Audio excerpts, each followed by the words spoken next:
what we've got here. Ooh, the good thing I was careful with that knife. It has some very expensive ingredients here that I wanted to share with you. So we're getting kojic acid and royal jelly powder. Isn't that cool?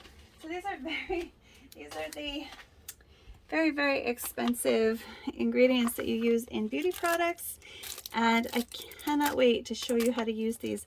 Actually, Jennifer Michelle from Thermal Mermaid got me interested in the royal jelly powder. She has a recipe on the Thermal Mermaid using royal jelly powder. And so if you're not a member of the Thermal Mermaid, you should get over there and do it, because there's so much information there. And I also teach there as well. So yeah, if you want to learn how to make black soap, that's where to go. I actually developed a very authentic recipe that's really close to African black soap, but we call it North American black soap because we use the ingredients found here in North America. Now this is kojic acid. This is something that I do use with my black soaps. It's something that is designed to work with other ingredients to lighten, brighten, and whiten the skin so that you have an even complexion. Now whether you are dark or light skinned, we all have that uneven complexion issue.